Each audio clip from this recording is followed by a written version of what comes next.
Ben çok korktum, yalnızdım. Komşular bana cesaret verdi. Suyu zor içtim. Ben çok korkuyorum. Tek başınayım, yaşayamıyorum. Ne olacak bizim halimiz? Allah cümlemize yardım etsin.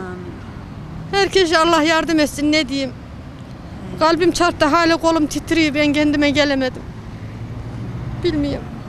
Depremden sonra parka mı geldiniz? Buraya geldik. Evet, arkadaşla burada buluştuk da arkadaşım bu. Yani bilmiyorum sonumuz ne olacak, nasıl edecek. Allah cümlemize yardım etsin. Herkese bütün cümlemize yardım etsin. Ne bileyim bilmiyorum. Kış günü ne yaparız? Çok dedim, karşı komşu beni içeri aldı. Elimi üfeledim filan, bir şeyler yaptı. Bir yudum su aldım da daha halen çarpıntı var bende. Ben yazınkinde çok korkmuştum. Tek başınaydım. Çocuklarım uzaktı. 9 aydır ben köyde kalıyordum. Şimdi bir evime bakayım diye geldim, yine yakalandım. Bilmiyorum. Allah cümlemize yardım etsin. Depremden olmadık ama korkudan ölürüz. Yani bilmiyorum, Allah ne yazdıysa o gelir de çok korkuyorum. Korkudan ölmeyik inşallah, ne bileyim.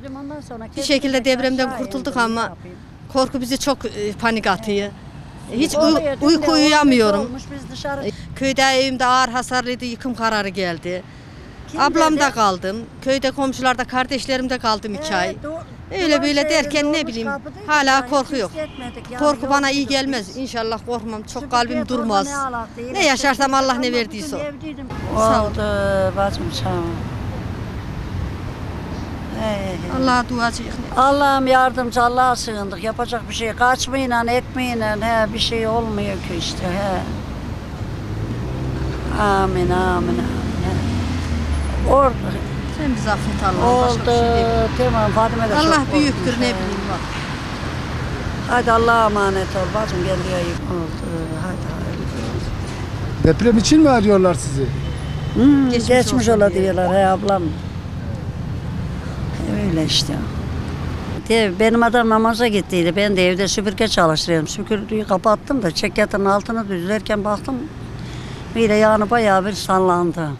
Kütürdeydi çok. Korktum, okudum, üfürdüm, kesilince çıkmadım. Kesildikten sonra dışarı çıktım adamın yanına. Yani.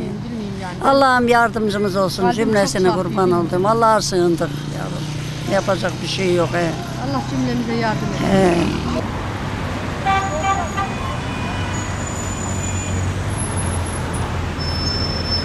Ben aslında buralı değilim, Çorumluyum ama tam öğle namazına girerken işte 1'e çeyrek kala falan deprem oldu. Bayağı bir sallandı.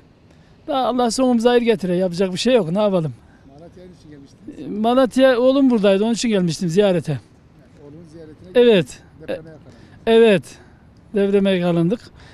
Nasip ya, kısmet neyse odur yani. Allah'ın dediği olur. Yapacak bir şey yok. Deprem nasıl bir duygu yani? Vallahi korkunç, başka nasıl olacak yani, korkunç. Şimdi insanlar evi yıkılıyor, hatta kalıyor. Yani bir düşünülmez ama Cenab-ı Allah'ın takdiri, yapacak bir şey yok.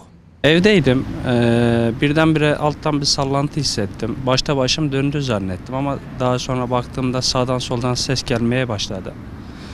Hani deprem olduğunu hissettim. Ayağa kalktım, artık alıştık, yapacak bir şey yok yani. Hani zaten normalde alıştık yani, bu artçı depremlere alıştık 6 Şubat'tan beri. 6 Şubat'tan beri binlerce artçı oldu. Burada önlem olarak bir deprem veya artçı olduğunda kendimizi koruyabiliyoruz, dışarıya çıkabiliyoruz. Hani yerleşim yerimizi değiştirebiliyoruz. Bir şekilde bir önlem alıyoruz ama Gazze'deki insanlar abluka altındalar, oradaki insanlar. Kendi iradeleriyle bir şey yapamıyorlar. Kuzeyi boşalt diyorlar, güneye gidiyorlar. Güneye gidince güneyde vuruyorlar. Güneyden işte atıyorum Mısır Refah Kapısı'na doğru gidin diyorlar. Hani normalde ulusal hukuka göre böyle bir şeyin olmaması lazım. İnsanlar oraya doğru hareket ediyor. Ambulanslar vuruluyor. Ne bileyim, hani toplu taşımalardaki insanlar onların söylediğini yapsalar bile yine de ölümden kaçamıyorlar yani. İslam dünyası olarak bir silkelenip bir birlik olmamız gerekiyor. Yahudiler olsun, Hristiyanlar olsun, kendi soydaşlarıyla veya dindaşlarıyla ilgili bir sıkıntı olduğunda birlikte hareket edebiliyorlar ama bizim hani Osmanlı'dan sonra böyle bir şey mümkün olmadı yani. Hani bu bizim önce bu bilinci, bu ruhu elde etmemiz lazım. Bu bilinci, bu ruhu elde ettikten sonra zaten kimse, rahmetli Necmettin Erbakan'ın da dediği gibi, kimse İslam'ın gücünün önünde duramaz yani.